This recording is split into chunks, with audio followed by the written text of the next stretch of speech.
Looking to throw on first down. This will be caught by Brown. And he's going to get this all the way down inside the 35.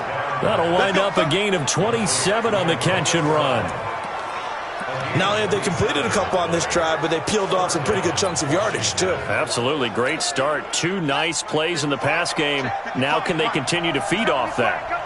The drive continues as they search for a tying touchdown. Here's 1st and 10. Now a handoff. Geis going right. It's a pickup of 4, and it'll bring up 2nd down. I call that play a success. A nice inside run sets up a very manageable 2nd down. A very solid gain on that play. He's checking. They stay on the ground. Geis again. And he is met in his tracks behind the line of scrimmage. He lost 2 there, and it's 3rd down. I know they've got to be careful not to go to the well too often, but it's a fine line, isn't it? Because sometimes, if you got success, you want to just keep pounding away. But no success there. They rallied quickly on the defensive end. On 3rd down, Haskins. Man open, it's Moss, complete. And he's got another 1st down as he's brought down at the Dolphins' 22-yard line. Here we go. Tell you what, he's been able to put the ball in some tight spots all game long. That throw, no different. Yeah, a lot of people would call it a gutsy type of a throw. I think he looks at it as, I can do it, so it's not that big of a deal to me, and I'm going to keep firing. Now a fake on the give here as they try the run-pass option. And he's taken down after a gain of 3 as they move it from the 22 to the 19.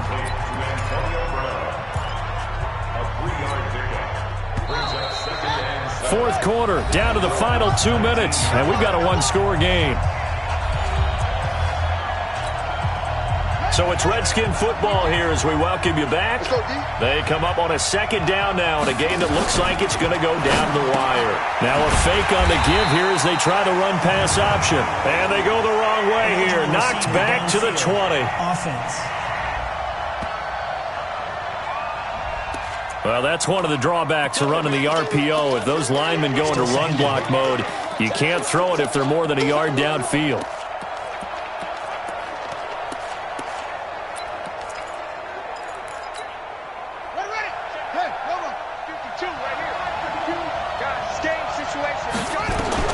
He's back to throw. He's got the 1st down inside the 10. And he's going to get it all the way down to the 10-yard line. Give him 14 on that one and a 1st down. This defense needs a big play in the worst way because so far, they're not putting up much of a fight. If they don't get a stop here soon, this game could be over for them. On 1st down, this is Geis. And he's going to be met at the line of scrimmage and taken down. No gain on the play there, 2nd down.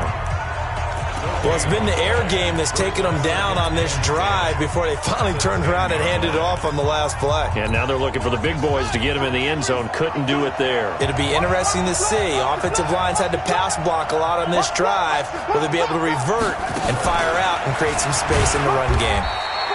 And he'll take this one inside the 10 down to the 8. Give him 3 yards on the run there. That still leaves him with a difficult 3rd and 8 coming up. Well, that call makes sense because they've been throwing it well on this drive, and once again they show passing formation, showing the shotgun. Then they ran out of it. That's a nice play by them defensively, though, to hold it to a short gain. Out of the huddle now for play number 9 on this drive. This is 3rd down and 8. Haskins to throw. And it's caught. It's a touchdown. So they rally here in the final minute, and they're an extra point away from tying this game. No surprise there. 3rd and goal down here. That's where they're going to look for their tight end. Yeah, you want that big guy running his routes because it doesn't matter who they cover him with. If it's another big guy, he might use his bulk against him. If it's a shorter defender, might go over the top. Either way, you tend to find a little bit of a mismatch in that area. Nothing separating these two sides. 24 all our score as he sends this one away. Fielded about a yard deep. And he'll wind up about 4 yards shy of where he would have been if he had taken a knee as they'll start at the 21-yard line. Out comes the Miami offensive unit now. They get set to take over. They have a little bit of time here to get into field goal range. Not much. A tie game, you don't want to do anything crazy, right? I agree with you on that one. Risk reward, okay? If you go for it, what is the absolute reward on this? But the risk is probably greater. Run the clock out, get to overtime, and try and win it there. All right, we'll see if they do just that. Now he'll look to throw here on 2nd and 10.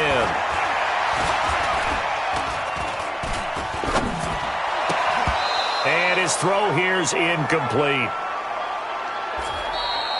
Final whistle blows, and we need some extra time here to decide. And here in overtime, if the team that receives the ball scores a touchdown, it's over. If they don't, we can still have some more football. That's exactly right. If they go down and kick a field goal, the other team gets a possession to either match it or score a touchdown to win the ball game. If both teams kick field goals, the next team to score wins. But if the receiving team throws a pick six or fumbles the ball and it gets picked up by the defense and they score, the game is over at that point.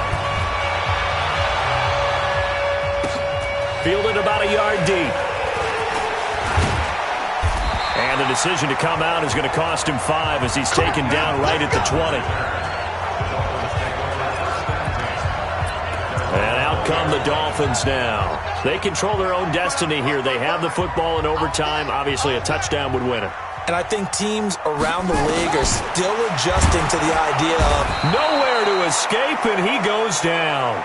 Montez Sweat in there to get him, and on the season now, that is 9 sacks for him. Now, that was just absolute perfect man coverage. Nowhere for them to go with the football. Led to a sack, and that's really difficult to do in today's NFL with all these gazelles running around that you're trying to cover in the secondary. 2nd and long. Bryant has it. They get 11 back on that one. It leads to 3rd down.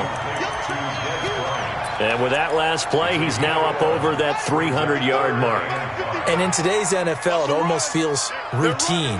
And I hate that when you talk about a 300-yard passing game. To me, 300 yards still signifies excellence, and he's achieved that in this performance. And this one goes nowhere. Losing yardage back at the 22.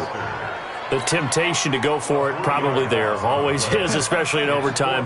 Got to punt it, though. I think you're right. I think that you absolutely have to punt it away and trust your defense, especially play a little field position here. But you're so right about the temptation. Another way to satisfy that, though, line up in punt formation and fake it. That's another way to get it done. Call that one an even 60 yards, 6-0. And it'll be Redskins football now with a 1st and 10. Out there ready for this next drive, the Redskins offense. Their defense did its job, got the stop. All they need is 3, and this is over. Couldn't have done much else other than score themselves and end it. But they turned it back over to them, and now all they need is a field goal to win the game. An excellent job by the defense. Can the offense finish things off? Yeah, part 1 is done, now part 2. So one play, and they're already just shy of midfield. Geis takes to midfield, but no further. Just a yard there. They tried a quick hitter inside, but that one was swallowed up because what they're hoping, those big defensive linemen will take the bait and move laterally and open up a crease that they can run through. Didn't happen on that play.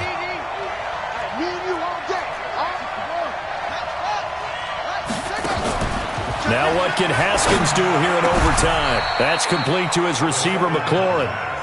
19 yards to pick up there. Move the chains.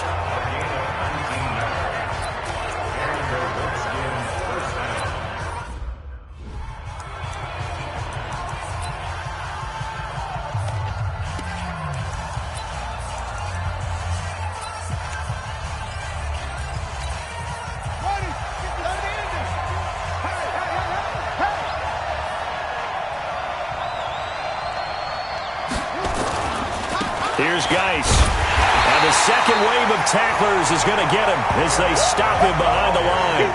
A loss of a full 3 yards, and now it's 2nd down. Well, he had 2 sacks earlier. Now he has 4 total tackles for a loss after that play. Well, they obviously have to do a better job trying to block it. But short of that, you know what the quarterback has to do? Make sure he doesn't hand it to him when he's back there thinking he's one of his own guys. His quickness, his suddenness, his speed getting into the offense's backfield, has been something else in this game. Again they run. Again it's Geis.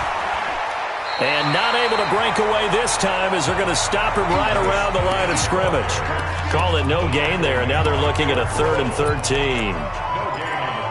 Nice job there defensively to clamp down because really they've been on their heels this drive. Agreed, and they really needed that one for confidence, just to feel a little bit better. But I don't know if I would be daunted by them stopping me on one run. This drive has gone pretty well. I could come right back at them. And now maybe they want some extra time to talk about this 3rd and long play as we'll get a timeout. They'll be left with just one remaining here at OT.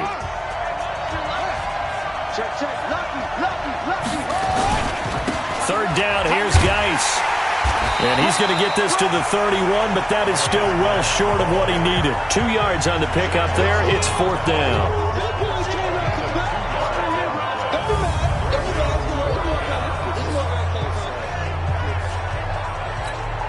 So now one of the biggest kicks of the night is forthcoming. Now the Dolphins are going to take another timeout here. They'll be down to just one remaining as we step aside here in overtime. So the field goal unit is on the field as this is a big spot right here. Now the offense will burn their 3rd and final timeout. That's their 2nd and last timeout here in the overtime session. We'll be back.